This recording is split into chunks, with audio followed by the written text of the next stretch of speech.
মতো করে 20 টাকা করছে ভাড়া। দুজন করে বসা তো দাঁড়িয়ে নিচ্ছে 20 জন 15 জন।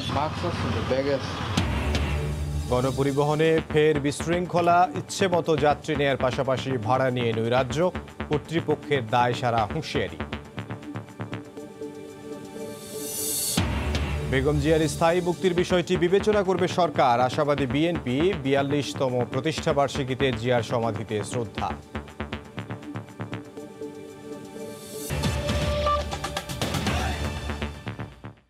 সময় সংবাদের সঙ্গে আছে আমি ইমদাদুল।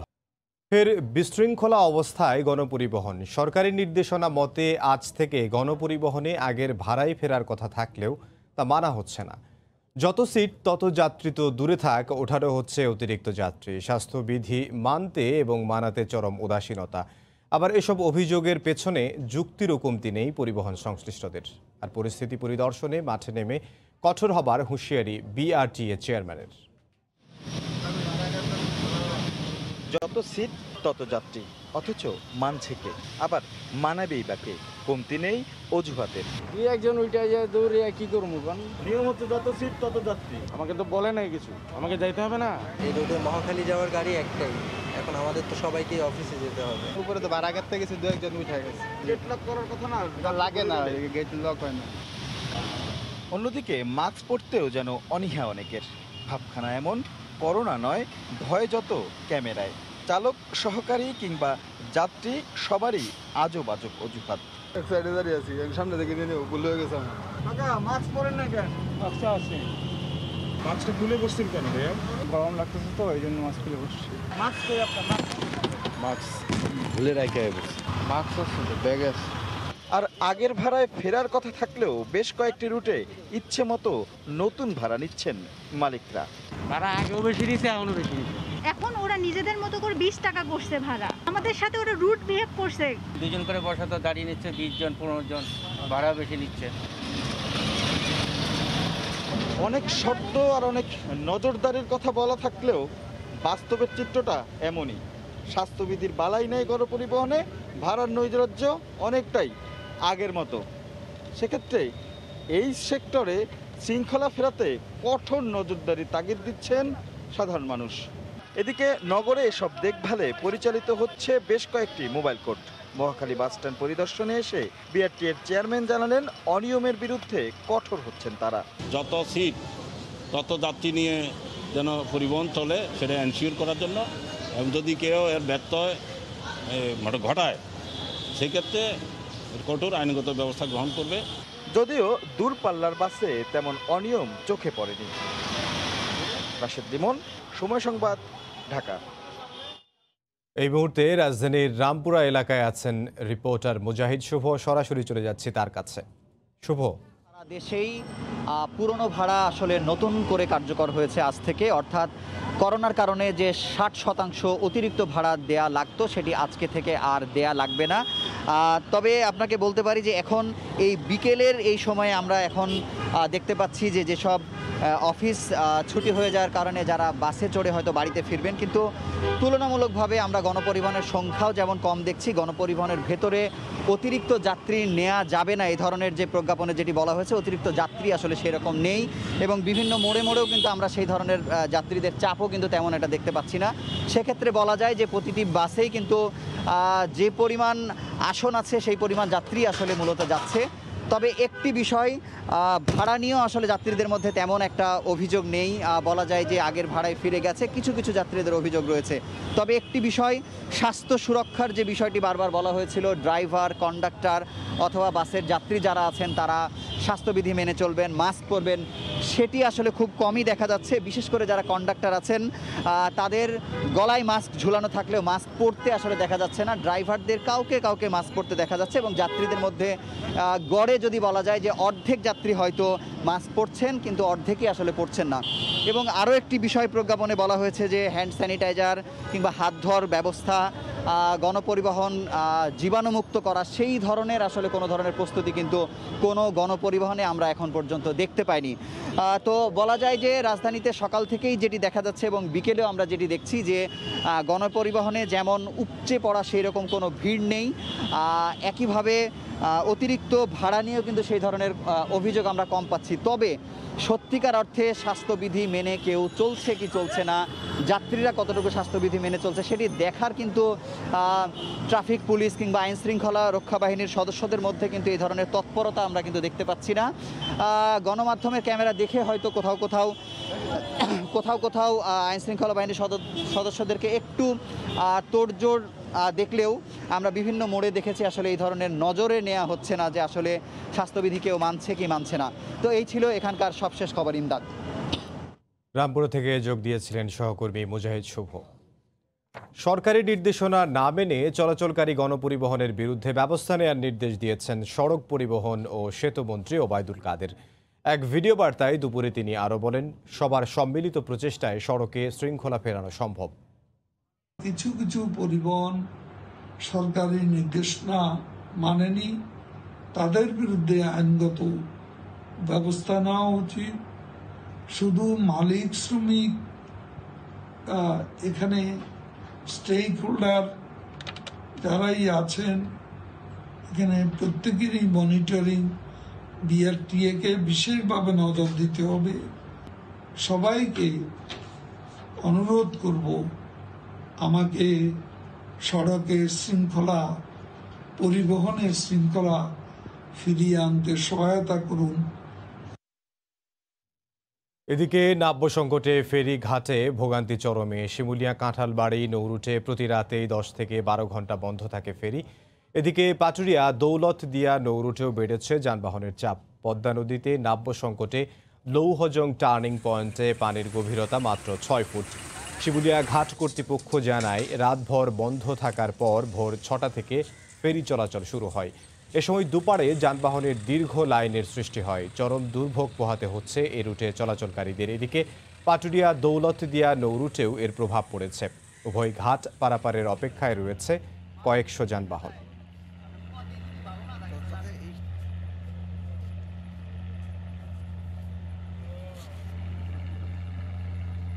নয়টা ডেজার, মাত্র একটা ডেজারে কাজ করতেছে। রাত্র থাকার পরে আমরা চাক্কার নিচে পর্যন্ত ঘুমাইছি। কতদিন থাকতেই এটা বলা অসম্ভব আর কি। খাওয়া দাওয়া নাই, কিছু নাই, গোসল নাই, এই কষ্টে আছি, ফেরি নাই, খুব কষ্টে আছি আমরা। কাল ধরে এই পর্যন্ত এই জ্যামে আছি আমরা। ড্রেজিংয়ে 2 কোটি টাকার তেল পোড়ানোর পরও শিমুলিয়া কাঁঠালবাড়ি রুটে বিআইডব্লিউটি এর সব কটি চ্যানেল অচল হয়ে পড়ে আছে। বিআইডব্লিউটি এর দায় চাপাচ্ছে প্রকৃতির ওপর। বিস্তারিত নাসির উদ্দিন উজ্জ্বলের রিপোর্টে। রোববার বন্ধ হয়ে যাওয়া লৌহজং টার্নিংয়ে চলছে এখন ড্রেজিং। তবে নদীর পলি কেটে নদীতে ফেলা হচ্ছে। ড্রেজিংয়ের পরও চ্যানেল বন্ধ থাকায় ক্ষুব্ধ যাত্রী ও চালকেরা। 6 কিলোমিটার এলাকা জুড়ে পলি পড়তেছে। এখন ড্রেজিংয়ের যে পারফরমেন্স সেটা দিয়ে সবসময় কভার করা সম্ভব হয় না। পলি জমে যাওয়ার কারণে রোডটা আমার 5 থেকে 6 ফিট বালি পড়ে হয়ে গেছে। আমরা ওই রুটে চলতে পারি না। নাব্য সংকটের কবলে পড়ে ছোট ফেরির পাশাপাশি লঞ্চও চলছে এখন পদ্মা সেতুর নিজস্ব চ্যানেলে। পদ্মা সেতু চ্যানেলের স্রোতের কারণে লঞ্চ অনেক সময় পিলারে উপরে উঠার সম্ভাবনা আছে। চায়না ব্রিজের তল দিয়ে আমাদের খুব সমস্যা, অনেক চিপা হয়ে গেছে গা, যে কোনো সময় একটা দুর্ঘটনা হইতে পারে। বিআইডব্লিউটিএ বলছে ড্রেজিংয়ে এ পর্যন্ত 2 কোটি টাকার তেল খরচ হয়েছে, আর তারা তাদের এই অব্যবস্থাপনার দায় চাপাচ্ছে প্রকৃতির উপর। মন্ত্রী মহোদয় বলে দিচ্ছে যে সন্ধ্যার পরে কোনো ফেরি চলবে না। পদ্মা সেতুর ঝুঁকি আছে, পলি পরে ওইখানে চর আছে, বাড়ি খায়া ফেরি যদি ব্রিজের সাথে ধাক্কা লাগে পদ্মা সেতুর ক্ষতি হবে। প্রকৃতির বিরূপ আচরণের কারণে আজকে চ্যানেলটা বন্ধ হয়ে গেছে। সম্ভাব্য আশা করা যাচ্ছে উইদিন 6 or 7 days আমরা আবার ফেরি চলাচল স্বাভাবিক করতে পারবেন। চ্যানেলটি নাব্য ফেরাতে এখন 9টি ড্রেজার 3.5 লাখ পলি অপসারণে দিনরাত কাজ করছে। বিআইডব্লিউটিএ বলছে গত জুন থেকে পর্যন্ত ড্রেজিংয়ে 5.5 লাখ ঘনমিটার পলি অপসারণ করা হয়েছে। আগামী ফেব্রুয়ারি পর্যন্ত এই রুটে প্রায় 33 লাখ ঘনমিটার পলি অপসারণ করতে হবে। নাসির উদ্দিন উজ্জ্বল, সময় সংবাদ, মুন্সিগঞ্জ। প্রতি মাসের 1 তারিখে আমরা পদ্মা সেতু নিয়ে বিশেষ রিপোর্ট প্রচার করে থাকি। আজ থাকছে প্রকল্পের কাজে করোনা ও নদীর তীব্র স্রোতের প্রভাবের খবর। প্রায় 3 মাস ধরে বন্ধ হয়ে আছে পদ্মা সেতুতে স্প্যান বসানোর কাজ। করোনার পাশাপাশি নদীতে রেকর্ড স্রোতের প্রভাবে বসানো যায়নি নতুন কোনো স্প্যান। তবে স্রোত কমে এলে চলতি মাসের মাঝামাঝি সময় থেকে আবারও স্প্যান বসানোর কাজ শুরু করা হবে। পিছিয়ে যাওয়া কাজের কারণে প্রকল্পের মেয়াদ আরেক দফা বাড়তে যাচ্ছে নিশ্চিত করে প্রকল্প পরিচালক বলছেন, কতদিন বাড়ানো হবে তা নির্ভর করছে করোনা কতটা দীর্ঘস্থায়ী হয় তার উপর। সাইফুল ইসলামের ছবিতে রিপোর্ট এহসান জুয়েলের।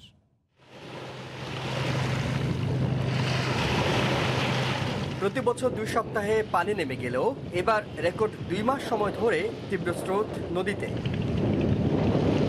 প্রবল স্রোতে যন্ত্রপাতি ভাসিয়ে নেওয়ার আশঙ্কা থেকে বন্ধ রাখা হয়েছে স্প্যান বসানোর কাজ।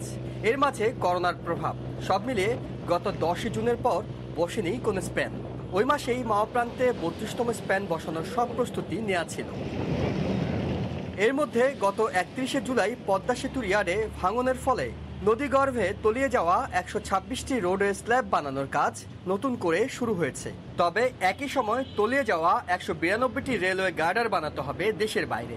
লুক্সেমবার্গে অর্ডার দেওয়া গার্ডারগুলো দেশে আসতে সময় লাগবে 4 মাস।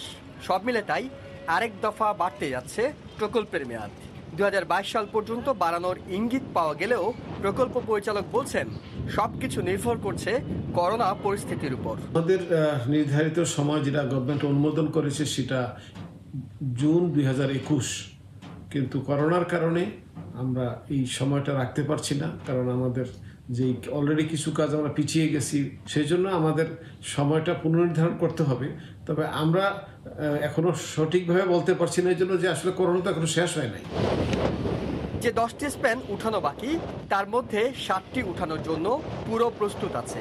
মাঝ নদীতে কাজ বন্ধ থাকলেও সড়ক থেকে সেতুতে উঠার ভায়াডাক্টের কাজ জাজিরা প্রান্তে প্রায় শেষের দিকে। এগিয়ে নেওয়া হচ্ছে মাওয়া প্রান্তের কাজও। লম্বা একটা সময় বিরতির পর চলতি মাসে স্প্যান বসানোর মধ্য দিয়ে গতি ফিরছে পদ্মা সেতুর কাজে। নির্ধারিত 2021 সালের জুন মাসের মধ্যে কাজ শেষ হচ্ছে না, এটা অনেকটাই নিশ্চিত। তবে নতুন করে কতদিন প্রকল্পের মেয়াদ বাড়ানো হবে তা নির্ভর করছে করোনা কতটা দীর্ঘমেয়াদী হয়। এহসান জুয়েল, সময় সংবাদ, মাওয়া, মুন্সিগঞ্জ। কাজে গাফিলতি, প্রাকৃতিক দুর্যোগ সহ নানা কারণে প্রকল্পের সময় বাড়ছে, সেই সঙ্গে বাড়ছে ব্যয়, যা সরকারের নিয়ন্ত্রণে থাকে না বলে জানিয়েছেন পরিকল্পনা মন্ত্রী এম এ মান্নান। জাতীয় অর্থনৈতিক পরিষদের নির্বাহী কমিটি একনেকের 7ম সভা শেষে অনলাইন ব্রিফিংয়ে কথা বলেন তিনি। তবে প্রশিক্ষণ ও প্রযুক্তিগত উন্নয়নের মাধ্যমে পরিস্থিতির উন্নতি হচ্ছে বলেও জানান তিনি। প্রধানমন্ত্রীর সভাপতিত্বে একনেক সভায় সিলেট তামাবিল মহাসড়ক 4 লেনে উন্নীত করা প্রকল্প সহ 6টি প্রকল্প অনুমোদিত হয়। সকাল 10টায় গণভবন থেকে ভিডিও কনফারেন্সের মাধ্যমে শেরে বাংলানগর এনইসি সম্মেলন কক্ষের সভায় যোগ দেন প্রধানমন্ত্রী। এ সময় প্রধানমন্ত্রী হাওর এলাকায় ছোট মাছের উৎপাদন বাড়াতে অনুশাসন দেন। পরিকল্পনা মন্ত্রী পরে সাংবাদিকদের ব্রিফ করেন।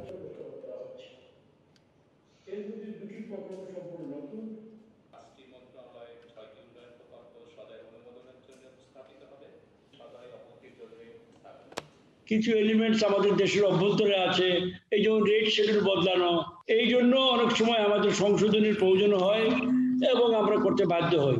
অনেক সময় আমার কাজের গাফিলতির জন্য আমি সময় মতো কাজটা করিনি, বা এই যে আরেকটা এবার কোভিড, এই ধরনের তো মাঝে মাঝে হয়ে যায়। অথবা আমাদের উপকূলীয় এলাকায় কোনো প্রকল্প যদি হয়, সিডার হামলা করে আমরা ক্ষতিগ্রস্ত হয়ে যাই। অনেক বিষয় আছে যেগুলো আমাদের নিয়ন্ত্রণের বাইরে। তবে আমরা এই সম্বন্ধে সচেতন, আমরা এটা কমাতে চাচ্ছি। করোনায় আক্রান্ত হয়ে দেশে একদিনে 35 জন মারা গেছেন। নতুন শনাক্ত হয়েছেন 1950 জন রোগী।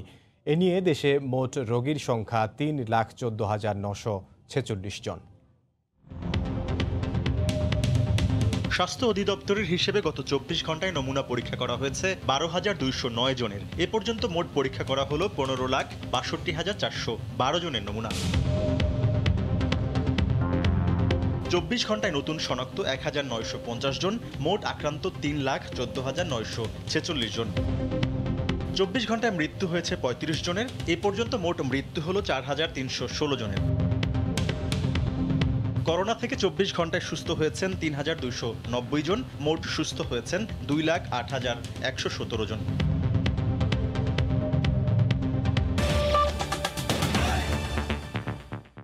ভুয়া ঋণের মাধ্যমে ফার্মার্স ব্যাংকের 4 কোটি টাকা অর্থ আত্মসাতের অভিযোগে করা মামলায় সাবেক প্রধান বিচারপতি এস.কে সিনহা সহ 11 আসামির বিরুদ্ধে সাক্ষ্য গ্রহণ 4 অক্টোবর পর্যন্ত মুলতবি করেছেন আদালত।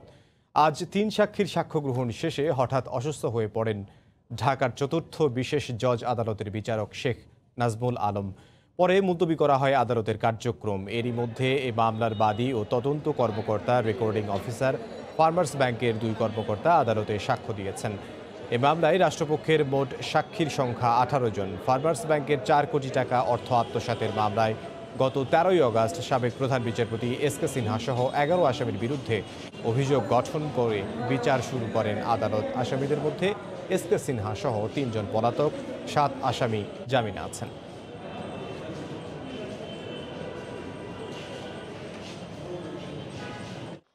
বিএনপি নেত্রী বেগম খালেদা জিয়ার মুক্তির বিষয়ে সরকার সুবিবেচনা করবে বলে প্রত্যাশা জানিয়েছেন দলটির নেতারা।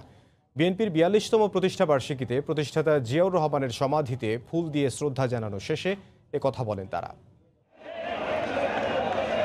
প্রতিষ্ঠার 42 বছর পূর্ণ করায় দিনটিতে বেলা 11টা থেকে 12টা পর্যন্ত প্রতিষ্ঠাতা জিয়াউর রহমানের সমাধিতে ফুল দিয়ে শ্রদ্ধা জানান বিএনপির সর্বস্তরের নেতাকর্মীরা। দলের মহাসচিবের নেতৃত্বে স্থায়ী কমিটির সদস্যরা শ্রদ্ধা নিবেদন করেন। পরে মহাসচিব বলেন, দেশের গণতন্ত্র পুনরুদ্ধার করাই এখন দলটির সামনে বড় চ্যালেঞ্জ। দেশনেত্রী বেগম খালেদা জিয়ার নেতৃত্বে যিনি দীর্ঘ 30 বছর এই দলের নেতৃত্ব দিয়েছেন, তার নেতৃত্বে এই দলকে আজকে সুসংগত করে রেখেছে। একদলীয় শাসন ব্যবস্থা, যে ফ্যাসিজম এবং স্বৈরাচারের বিরুদ্ধে জনগণ ঐক্যবদ্ধ হয়ে গণতন্ত্র পুনঃপ্রতিষ্ঠা করবে, একটি গণতান্ত্রিক রাষ্ট্র নির্মাণ করা, মানুষের অধিকারগুলোকে দেওয়া, সেই জায়গায় ফিরে যেতে হবে, গণতন্ত্রকে এখানে আবার প্রতিষ্ঠিত করতে হবে। দুর্নীতির মামলায় সাজাপ্রাপ্ত চেয়ারপারসনের সুচিকিৎসায় তার স্থায়ী মুক্তির বিষয়টি সরকার বিবেচনা করবে বলেও প্রত্যাশা জানান তিনি। তাকে একটা মিথ্যা মামলায় অন্যায়ভাবে সাজা দিয়েছে, যে সাজা তার প্রাপ্য না এবং জামিনটাও তার প্রাপ্য ছিল। আমরা আশা করি যে সরকারের শুভবুদ্ধির উদয় হবে, তারা দেশনেত্রী বেগম খালেদা জিয়াকে মুক্ত করবে। প্রতিষ্ঠা বার্ষিকী উপলক্ষে সকালে নয়াপল্টনের কেন্দ্রীয় কার্যালয় সহ সারা দেশে দলীয় কার্যালয়ে দলীয় পতাকা উত্তোলন করা হয়। এছাড়া ভার্চুয়াল আলোচনা সহ নানা কর্মসূচি আয়োজন করেছে বিএনপি। এমআর আমিন, সময় সংবাদ, ঢাকা। ইচ্ছে ছিল প্রিয় মাতৃভূমিতেই হবে তার শেষ বিদায়ের কাজ। তার প্রতি সম্মান জানিয়ে মুক্তিযুদ্ধের সেক্টর কমান্ডার CR দত্তের মরদেহ দেশে আনা হয়। সকালে বনানী ও ঢাকেশ্বরী মন্দিরে শ্রদ্ধা নিবেদন শেষে বিদায় জানানো হয় বীর মুক্তিযোদ্ধাকে। শ্রদ্ধা জানান স্বজন, সাবেক সহকর্মী, সামাজিক, রাজনৈতিক, সাংস্কৃতিক নানা সংগঠন সহ সর্বস্তরের জনতা। দুপুরে সবুজবাগ শ্মশানে দাহ করা হয় 71-এর বীর এই সেক্টর কমান্ডারকে।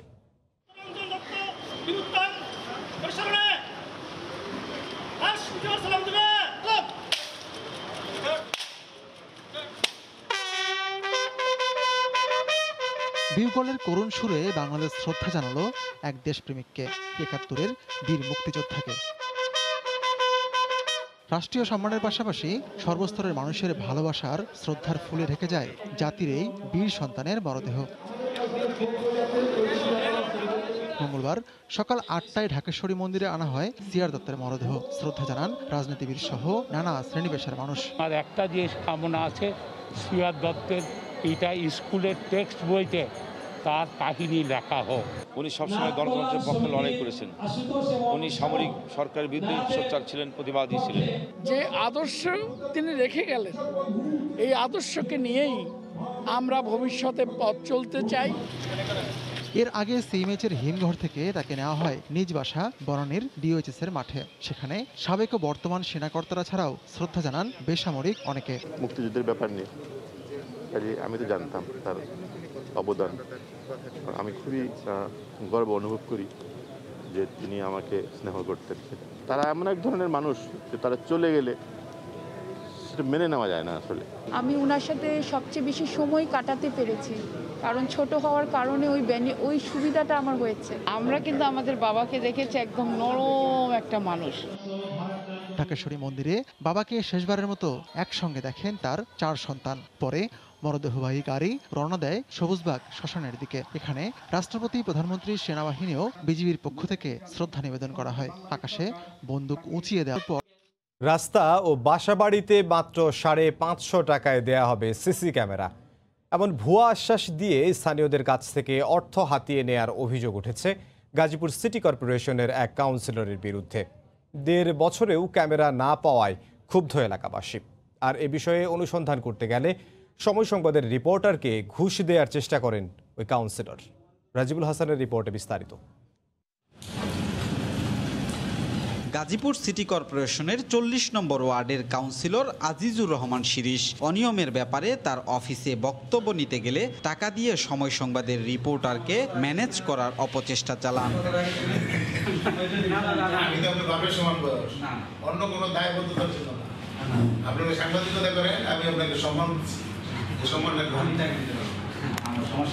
সরকার যখন পুরো দেশকে ডিজিটালাইজেশনের আওতায় আনছে, ঠিক সে সময় জনগণের টাকায় নগদ ডিজিটাল করার নামে অর্থ হাতিয়ে নেয়ার অভিযোগ উঠেছে এই জনপ্রতিনিধির বিরুদ্ধে। 2019 সালে নগরীর ম্যাকডুবি, কুরাইদ, কুদাবের বাসিন্দাদের অনেকটা বাধ্য করে টাকা তোলেন তিনি। সে সময় দেয়া রসিদে সিটি কর্পোরেশন ও এনটচ নামে একটি এনজিওর লঘু ও স্বাক্ষর রয়েছে। আশ্বাস দেয়া হয় মাত্র 550 টাকায় 3 মাসের মধ্যে বাসা ও রাস্তার সামনে সিসি ক্যামেরা সরবরাহ করা হবে। 1.5 বছরেও আশ্বাস আলোর মুখ না দেখায় হতাশ ভুক্তভোগীরা। তাদের মধ্যে কেউ কেউ সামাজিক যোগাযোগ মাধ্যম থেকে শুরু করে বিভিন্নভাবে সরব হচ্ছেন। কাগজ আমাদের হাতে আছে, সিসি ক্যামেরা কিন্তু আমাদের হাতে নেই। রাস্তাঘাটে ঠিক নেই, আমরা আর্তারিনা ড্রেন নাই, কিছু এমন কোনো সমস্যা চতুর্দিকে। আর সিসি ক্যামেরাতে আমরা কি করবো? আর সিসি ক্যামেরাতে না দেওয়ার কোনো বিশ্বাস হয় না। সিটি কর্পোরেশনের সিল চাপর আছে, মানে এটা বাধ্যমূলক। যখন সিটি কর্পোরেশন সব আছে তাহলে বাধ্যমূলক এটা দাম লাগছে। প্রতিটা ক্যামেরার জন্য 550 টাকা করে তারা নিছিল ওই টাইমে। আমরা ওই যে টাকাটা দিয়েছিলাম ওখানে লোকাল কাউন্সিলর সিগনেচার ছিল। ওয়ার্ড কাউন্সিলরের এই অনিয়মের ব্যাপারে বাসায় 2 ঘন্টা বসিয়ে রেখেও সিটি মেয়র জাহাঙ্গীর আলম কোনো বক্তব্য দেননি। তবে নানা অজুহাত দেখিয়ে অভিযুক্ত কাউন্সিলর দ্রুত সময়ের মধ্যে টাকা ফিরিয়ে দেওয়ার আশ্বাস দেন। দেশে করোনা চলে আসছে, টাকাটা আর ফেরত দেওয়া হয় নাই, তাদের কাছ থেকে 550 টাকা নিয়েছে, এটা ফেরত দিয়ে দেন। 9টি গ্রামের 22,000 বাসিন্দা নিয়ে সিটি কর্পোরেশনের 40 নম্বর ওয়ার্ড। অভিযুক্ত কাউন্সিলরের দাবি, এখন পর্যন্ত 3টি গ্রাম থেকে টাকা তুলেছেন তিনি। রাজিবুল হাসান, সময় সংবাদ, গাজীপুর। বকেয়া 400 কোটি টাকা হোল্ডিং ট্যাক্স সহ 500 কোটি টাকা আদায়ের লক্ষ্যমাত্রা নিয়ে প্রতিটি বাড়িতে অভিযান চালানোর সিদ্ধান্ত নিয়েছে ঢাকা উত্তর সিটি কর্পোরেশন। সকালে মোহাম্মদপুরে চিরুনি অভিযানের উদ্বোধনী অনুষ্ঠানে মেয়র আতিকুল ইসলাম একথা জানান। অভিযানে 3টি ব্যাংকের শাখা সহ বেশ কয়েকটি বাড়ির মালিক ও প্রতিষ্ঠানকে 5.5 লাখ টাকার বেশি জরিমানা করা হয়। কেন্দ্রীয় ব্যাংক থেকে শাখা খোলার অনুমতি নিলেও সিটি কর্পোরেশনের কাছ থেকে নেওয়া হয়নি ট্রেড লাইসেন্স। মঙ্গলবারের অভিযানে তাই বন্ধ করে দেওয়া হয় ইসলামী ব্যাংক, সোশ্যাল ইসলামী ব্যাংক ও ইউসিবি ব্যাংকের বসিলা শাখা। অবৈধভাবে বিলবোর্ড টাঙানোর দায়ে করা হয় জরিমানাও। পার্টেক্স ও স্বপ্নের শোরুমকেও মোটা অঙ্কের জরিমানা করে ঢাকা উত্তরের ভ্রাম্যমাণ আদালত। এছাড়া আরও কয়েকটি প্রতিষ্ঠান ও বাড়ির মালিককে হোল্ডিং ট্যাক্স না দেওয়ায় জরিমানা করা হয়। অতি সম্প্রতি আমাদের হেড অফিস একটা সার্কুলার দিয়েছে যে আপনাদের ট্রেড লাইসেন্স, যেহেতু আমরা নতুন শাখা, ট্রেড লাইসেন্স করেন। আমরা সেই অনুযায়ী আমরা ট্রেড লাইসেন্স করার জন্য অলরেডি প্রসেস করতেছি। আমাদের ব্যাংক চালু করতে হলে প্রথমে যে টাকা পারমিশন নিতে হবে বাংলাদেশ ব্যাংকের পারমিশন, সেটা নেওয়ার পরে আমরা কনস্ট্রাকশন কাজ শুরু করি, সাথে সাথে সিটি কর্পোরেশনের জন্য অ্যাপ্লাই করি। কিন্তু এরকম আমার আসলে জানা ছিল না। ম্যাক্সিমামেরই কিন্তু লাইসেন্স নাই। তারা অনেক বড় বড় সাইনবোর্ড লাগিয়েছে, অনেক বড় বড় প্যানাফ্ল্যাক্স লাগিয়েছে, এলইডি লাইট বক্স লাগিয়েছে, কিন্তু তারা সেগুলোর কোনো অনুমোদন নেয়নি। এর আগে চিরুনি অভিযানের উদ্বোধন করে উত্তরের মেয়র আতিকুল ইসলাম বলেন, বেশিরভাগ বাড়ির মালিকেরই হোল্ডিং ট্যাক্স দিতে অনীহা রয়েছে। 400 কোটি টাকা আমরা ট্যাক্স কালেকশন করব এবং 100 কোটি টাকা আমরা করব আমাদের ট্রেড লাইসেন্সের থেকে। আপনারা যে বড় করে লেখছেন আপনাদের দোকানের সামনে, ব্যবসা প্রতিষ্ঠানের সামনে, এই জন্য এই নগরকে কিন্তু ট্যাক্স দিতে হবে আপনাদেরকে। প্রথম দিনে উত্তর সিটির 33 নম্বর ওয়ার্ডে অভিযান চালানো হয়। মৌসুম ইসলাম, সময় সংবাদ, ঢাকা। বিদেশে অপরাধমূলক কাজে জড়িয়ে দেশের ভাবমূর্তি ক্ষুণ্ণ করার অভিযোগে ভিয়েতনাম ও কাতার ফেরত 83 বাংলাদেশিকে কারাগারে পাঠানো হয়েছে। 54 ধারায় গ্রেফতার দেখানো এসব বাংলাদেশিকে ছেড়ে দেয়া হলে তারা আবারও অপরাধে জড়াবে, এমন আশঙ্কাতেই তাদের কারাগারে পাঠানোর কথা জানান রাষ্ট্রপক্ষের আইনজীবী। তবে মুক্তি পেয়েছেন অপর 26 বাংলাদেশি। 14 দিনের কোয়ারেন্টাইন শেষে সোমবার দিয়াবাড়ির কোয়ারেন্টাইন কেন্দ্র থেকে যখন বাড়ি ফিরছিলেন ভিয়েতনাম ফেরত 26 জন, একই সময় গ্রেফতার দেখিয়ে কারাগারে পাঠানো হয় ভিয়েতনাম ফেরত 81 ও কাতার ফেরত 2 জনকে।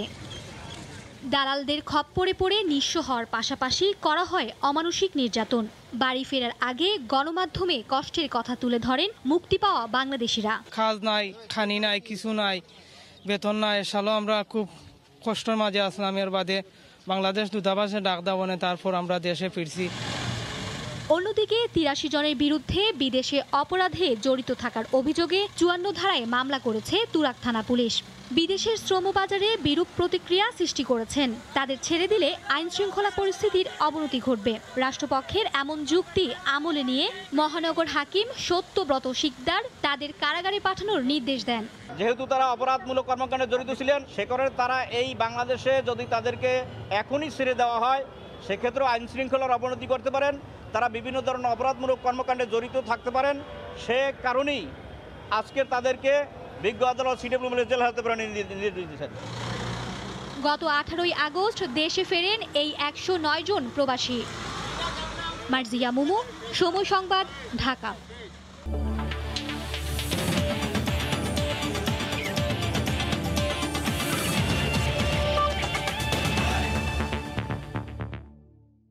মিরপুরে তৃতীয় ধাপের বৃষ্টি বিঘ্নিত দিনে দ্বিতীয় দিনে অনুশীলন করেছেন 10 ক্রিকেটার। এদিন ছোট গ্রুপে অনুশীলন করেন মুশফিক রিয়াদরা। এছাড়াও নিজেদের ব্যাটিং স্কিল ঝালাই করে নিয়েছেন লিটন, সৌম্য, ইমরুলরা। পেস বিভাগের মুস্তাফিজ, শফিউলদের পাশাপাশি স্পিনার তাইজুল সেন্টার উইকেটে বোলিং করেছেন। তবে বৃষ্টির বাগড়ায় মাঝপথেই ব্যাটিং অনুশীলন থামাতে হয়েছে তামিম ইকবালকে। দাবদাহে উত্তপ্ত মিরপুরের 22 গজের স্বস্তির বর্ষণ। কাভারে ঢাকা সেন্টার উইকেট। গ্র্যান্ড স্ট্যান্ড থেকে খোলা গ্যালারির আসনগুলোর ধুলো ধুয়ে বেরিয়ে এসেছে আসল রং। অথচ দিনের শুরুতে চিত্রটা ছিল ভিন্ন। হালকা বৃষ্টি দু একবার এলেও তার তোয়াক্কা করেননি লিটন, সৌম্যরা। সতীর্থ তাইজুলের স্পিন সামলাচ্ছিলেন সৌম্য। বেশ লম্বা সময় নিজের ফেভারিট শটগুলোও ঝালিয়ে নিয়েছেন এই হার্ড হিটার। বেলা বাড়লেও রোদের দেখা নেই, তবে মেঘ না চাইতেই বৃষ্টির মতো একই ফ্রেমে হাজির মুশি আর রিয়াদ। মুশফিক এসেছেন সময়ের কিছুটা আগে, আর বিসিবির সূচিতে বিকেলের পর্বে আসার কথা থাকলেও ভাইরা ভাইয়ের ডাকেই কিনা সকালের সেশনে হাজির টাইগারদের টি-20 কাপ্তান। চলল ব্যাটে বলের সংক্ষিপ্ত লড়াই। এরই মধ্যে হাজির ওয়ানডে অধিনায়কও। মাঠে ট্রেনারদের সঙ্গে আলাপ সারলেন, কি একটা কথা বললেন প্রধান নির্বাচক মিনহাজুল আবেদিন নান্নুর সঙ্গে। ঠিক পেছনেই তখন অনুশীলন শুরু করেছেন সোহান। লকডাউনের পর প্রথম দিন মিরপুরে নেমেই দস্তানা জোড়া হাতে চাপিয়েছেন চট্টলার উইকেট রক্ষক এই ব্যাটসম্যান। খানিক বাদে মুস্তাফিজ বেরিয়ে এলেন ড্রেসিং রুম থেকে। তাকে নিয়ে জুটি বেঁধেই ব্যাটিং শুরু করেছিলেন তামিম। তবে ব্যাটিং টেস্টটা মেটার আগেই বৃষ্টির দাপটে দৌড়ে পালাতে হলো মাঠ ছেড়ে। আর একই কারণে মিরপুরে এসেও মাঠে নামতে পারেননি তাসকিন। গরমে অতিষ্ঠ ঢাকাবাসীর কাঙ্ক্ষিত বৃষ্টিতে ভেস্তে গেল দিনের অনুশীলন। আপাতত হোম অফ ক্রিকেট ভেজা কাক আর চিলদের দখলে। জুম্মান সাদিক, জ্যাভলিন, সময় সংবাদ, ঢাকা। এ পর্যায়ে শীর্ষ সংবাদ জানিয়ে দিচ্ছি আরো একবার। 20 টাকা করছে ভাড়া। দুজন করে বসাতে দাঁড়িয়ে নিচ্ছে 20 জন 15 জন। গণপরিবহনে ফের বিশৃঙ্খলা। ইচ্ছে মতো যাত্রী নেয়ার পাশাপাশি ভাড়া নিয়ে নৈরাজ্য। কর্তৃপক্ষের দায় সারা হুঁশিয়ারি। এই ছিল এখনকার মতো। সঙ্গে থাকুন সময়।